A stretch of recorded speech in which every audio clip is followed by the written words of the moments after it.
First-time cruisers are always wondering what pitfalls can they avoid and what secrets they should be aware of to enhance their cruise. After all, we want our first cruise to not only be free of issues, but also a fantastic experience. To that point, I want to share 5 of my favorite tips and advice for someone new to Royal Caribbean that they should be aware of for their next sailing, up next.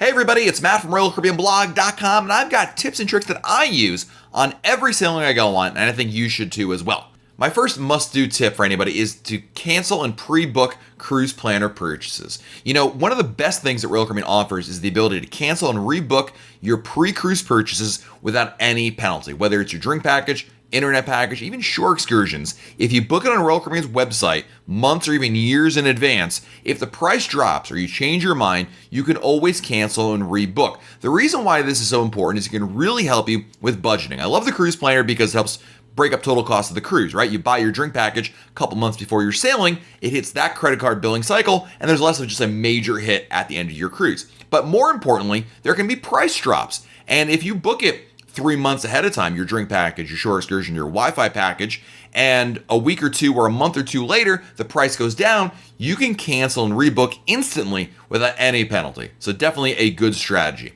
My second favorite tip is to book 2 rooms instead of 1 larger room. If you're going on a cruise and you've got a family of 4, 5, 6, whatever, if you're looking at 1 large room to put everybody into, you may be making a mistake. You can save a lot more money and get a lot more space by booking 2 smaller rooms instead of 1 larger room. While larger rooms are great and it's lovely to have everybody in the same room together and you can sing Kumbaya together, the reality is it's a lot of people in one room, but by getting multiple rooms, you can sometimes save money and get extra space and separation and an extra bathroom.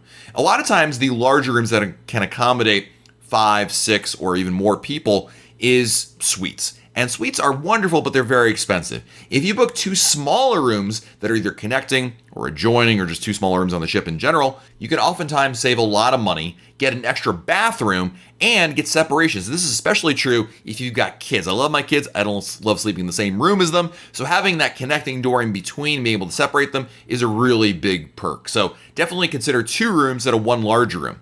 My next tip, this is a biggie.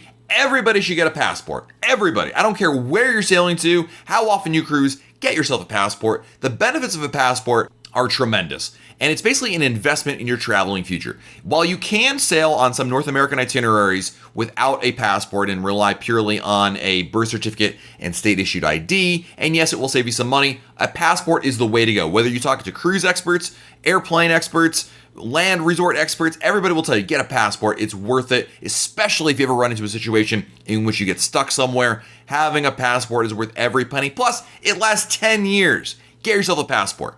The next thing you should absolutely be doing on a cruise is don't be afraid to ask a crew member if and when there's a special request or an issue that comes up. All too often I hear back from people who go on a cruise and say, Matt, we had a great time, but we ran into this problem, or that thing occurred, or we would have liked to have had something else be the case. And I say to them, did you ask a crew member about it? And they say no, they just suck it up, and that's the wrong thing to do. If there's an issue, let the crew members know about them. Let them make it better while you're on your sailing. If there's a special request you'd like, maybe everything's fine, but you can think of a way to make it even better because you want a special request at a meal, or you want to see if it's possible for your kid to do something, ask about it. I mean, the answer may be no, don't get me wrong, but asking about it, especially if there's an issue that you run into, a problem, a way to improve things, let them know about it so they can make it better. All too often people try to just, again, suck it up, and it's the wrong thing to do. And my last tip that everybody should do on a cruise, no matter which cruise line you're going on, is use a travel agent when you're looking to book your cruise. Travel agents are experts in this realm. And unlike other forms of travel, like, airfare or hotels, where, really in this day and age, everyone does it all themselves, cruises are a vastly different animal. There's a lot of different configurations, options, and amenities to consider. And having a travel agent, a good travel agent, is worth every penny. First and foremost, a good travel agent should cost you absolutely nothing extra to use. Royal Caribbean pays every travel agent a commission for booking any particular reservation. So they get paid by the cruise line, not by you.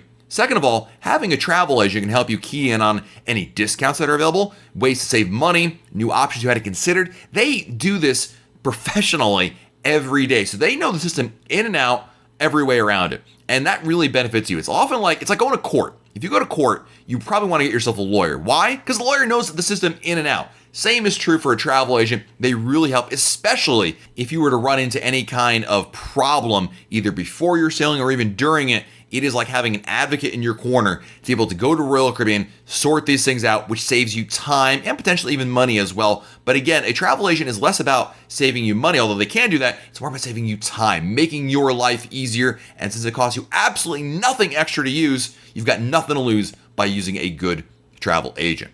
So there you have it. The 5 things I think everybody, no matter which cruise line you're going on, should use before you're booking a cruise or even during the cruise. It is really important to take advantage of these, but I'd love to hear from you as well. Of these 5, which ones have you tried out? And are there some that you think that might apply to anybody going on a cruise as well? I'd love to hear your tips and suggestions in our comments. Speaking of you interacting with us, I would love if you're not already, like this channel, subscribe to this channel, and turn on your notifications so that way you get notified when we go live with any new videos or potentially add new videos to our channel because we add them all the time.